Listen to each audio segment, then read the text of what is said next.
wow, these play-in games have been amazing so far.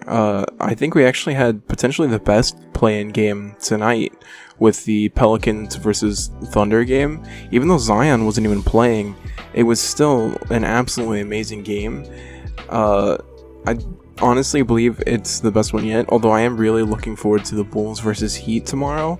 That's definitely a game that I'm going to be paying a lot of attention to, and just going to sit down and enjoy it. I also love that all of these games are close. We're not getting like blowouts or going into this knowing who's going to win.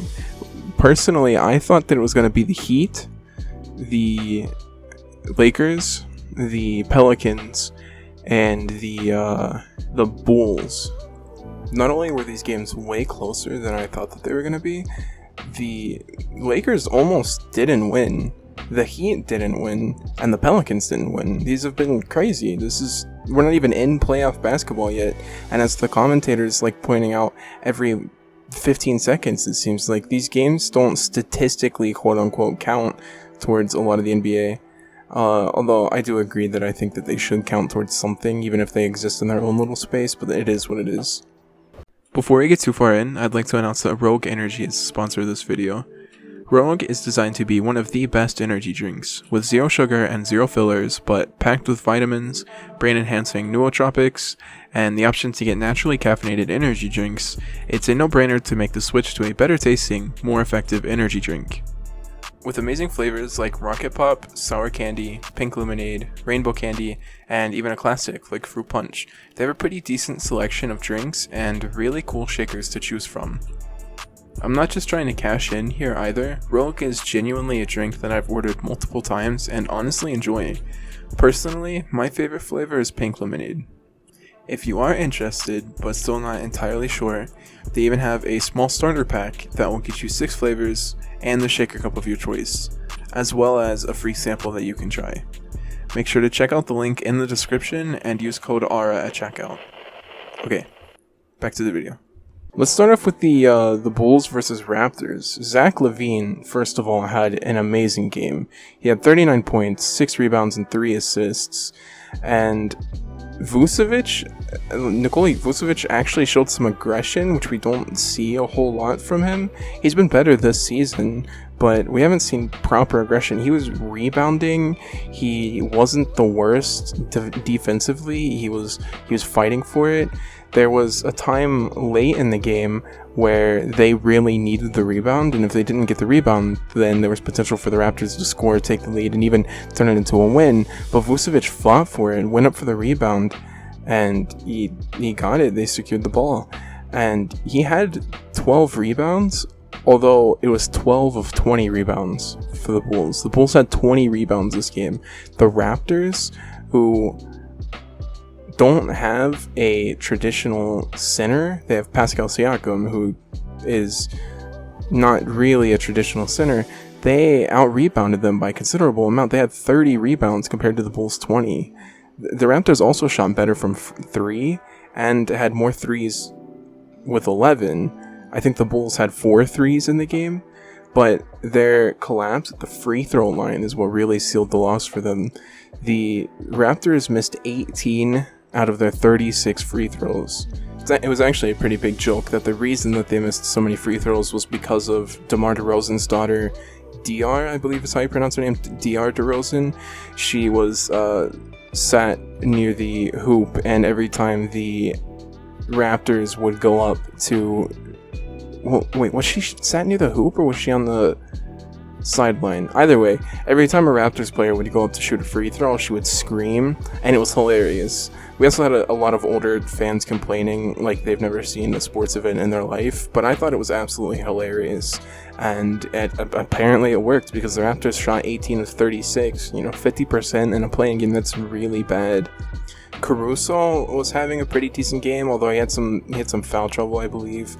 He actually had a bad foul late in the game that could have been really bad for them, but Siakam, unfortunately for the Raptors, missed his free throws, and just added to their free throw problem.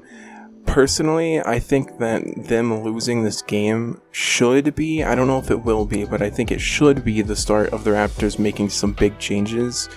I think they're still trying to hold on to their 2019 ring, but they just can't anymore. They have a completely different roster, and they're obviously not contending, and I think that they should transition to developing and working with their young guys like Scotty Barnes. I mean, OG Anunoby could fit that young player timeline. They have some young players. I was thinking about the idea of trading either Siakam or Van Vliet, or even both of them. Try to either secure a few more young players that fit the timeline. Maybe try to get a young point guard that can go alongside their other younger players. Maybe they keep Siakam. Maybe they try to trade Fred Van Vliet for a young point guard. I don't know what they do. Maybe they try to trade for some draft picks in this draft. Try to get a good young player out of this upcoming draft. Whatever it is they do, I think that they definitely should work toward getting rid of not getting rid of, but trading some of the pieces that they have now and transitioning to a different path. I think we'll also see Nick Nurse probably on a different team next season, if coaching at all. He'll probably be coaching. He's a good coach, but I don't think he's going to be with the Raptors next season. I am very excited for this Bulls versus Heat game tomorrow. I don't know who to pick. I think the Heat have a lot of things that they need to fix. I think if the Heat are playing at full strength and Bam and Jimmy both have at least decent offensive games. I mean, Jimmy's overall wasn't awful last game. He just wasn't in it like we normally see Jimmy in the playoffs. But I think if those two can put it together, I think they will pull this out over the Bulls. But, I mean, that relies on them putting it together. So we'll have to see. I don't know who to pick. For the Pelicans versus the Thunder game, for the first half, with the Thunder, especially in the first quarter, Lou Dort seemed like he was the only player who showed up offensively on the Thunder. We saw a little bit of Josh Giddey in the second quarter, and I think he was one of the only people to score other than Lou Dort in the first 5 minutes. There was one point early in the game where Lou Dort had 12 of the Thunder's 14 points, and so they struggled coming out, but obviously they put it together. Giddey had an insane game by the end of it. Their third quarter performance was insane. They outscored them 39 to 20 something. Giddey and Shai both really stepped it up, and it was fun to watch. This game was absolutely incredible. Lots of back and forth from both teams. Especially, it was fun watching Valanciunas, who had an insane amount of rebounds. He was just absolutely dominant in the paint. Jalen Williams could not keep up with him in the paint. Valanciunas was going up, and it seemed like he was grabbing every single rebound off of the missed shots, both offensive and defensive.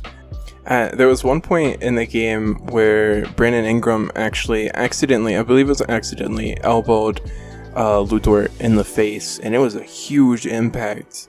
Lou Dort got thrown to the side from it. I'm glad they didn't call a flagrant. I thought that they were going to call a flagrant, but it didn't feel like one to me. They ended up calling a technical, and Shai got the free throw, made the free throw. So, yeah, big hit though. He kept playing though. He seemed like he was fine.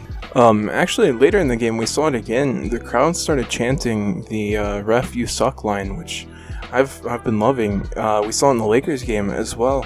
I don't think the officiating overall has been terrible, but I also don't think that the NBA has overall very good officials, and we've seen some very unfortunate uses of the coach's challenge.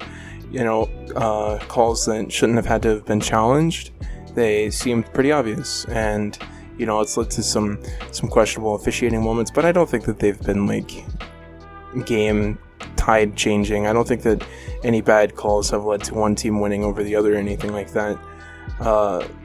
It's just funny to see and hear the crowd chanting "Ref, you suck," and it's not only because of the officiating itself, but also just because it's fun to see the crowd and the fans so into these games. They're high energy, and that's That's amazing. It makes it so much more fun to watch when everybody's, whenever the game's intense and everybody's on the edge of their seats waiting to see what happens. I mean, these games keep going down to the wire, and it's amazing. It's so good for the sport.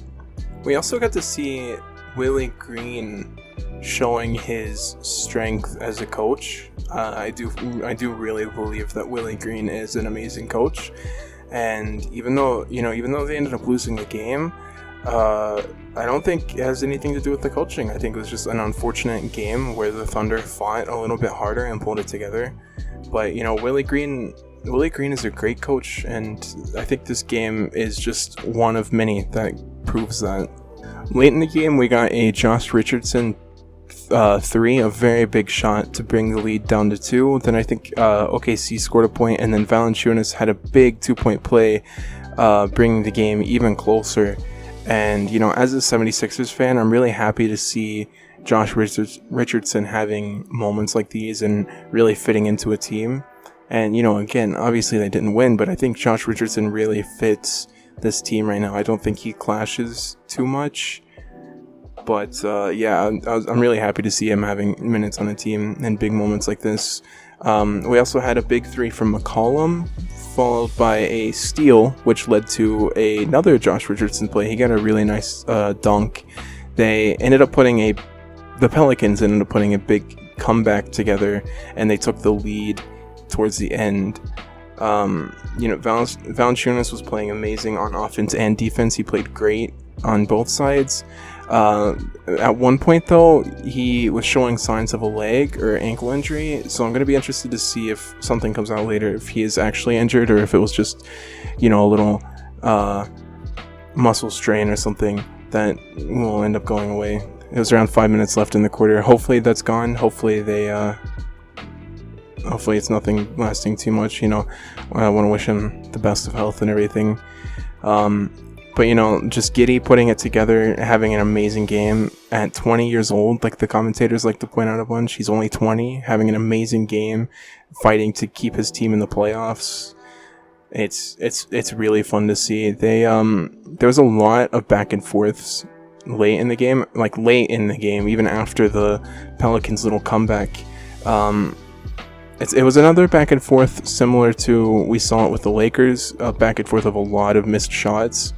But Ingram had a really nice play where he missed his shot and then went up and put it back, and it was a nice little highlight.